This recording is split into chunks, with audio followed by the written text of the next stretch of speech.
AP CM Chandrababu కుమారుడు లోకేష్ భజన విశ్వవ్యాప్తమైంది. Deputy CM నుంచి మొదలైన మాటలు కాస్త ఏకంగా ప్రధాని వరకు వెళ్లాయి. ఇన్నాళ్లు లోకేష్ను డిప్యూటీ సీఎం చేయాలని కొందరు, లేదు ముఖ్యమంత్రిని చేయాలంటూ మరికొందరు పసుపు నేతలు వ్యాఖ్యలు చేస్తూ వచ్చారు. ఇక ఎమ్మెల్యే గంటా శ్రీనివాసరావు కుమారుడు ఓ అడుగు ముందుకేశారు. లోకేష్ ప్రయాణం చూస్తుంటే ఆయన ప్రధాని అయిపోతారని వ్యాఖ్యానించారు. మన నారా లోకేష్ గారు ప్రత్యేకంగా మనం చూస్తుంటే ఎన్నో పరిశ్రమలు తెస్తా ఉన్నారు. వెళ్ళిపోయిన పరిశ్రమలు కూడా ఈరోజు తెచ్చి యువతల కోసం మనకు ఉద్యోగ అవకాశాలు కల్పించిన నాయకుడు.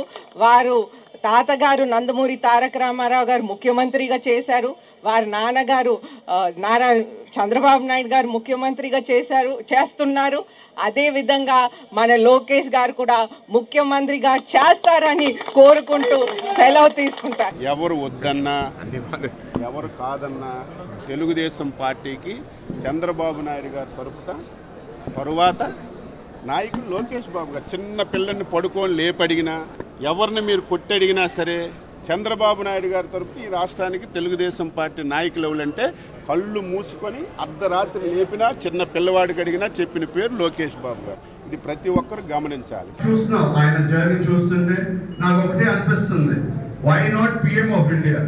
అందరూ డెప్యూటీ సీఎం అంటున్నారు. నిజంగా ఎందుకంటే మనకి చూసుకుంటే ఒకప్పుడు పివి నరసింహ గారు ఒకరే తెలుగు నుంచి పిఎం అవ్వగలిగారు. కానీ ఎవరికి తెలుసు ఆ బాబా ఆశీస్సులో, దేవుడు ఆశీస్సులో ఉంటే లోకేష్ అన్నయ్య కూడా ఈ బర్త్డే పుట్టినరోజు మా మనస్ఫూర్తి కోరిక అయితే ఆయన్ని పిఎం గా ఏదో ఒక రోజు చూడాలని.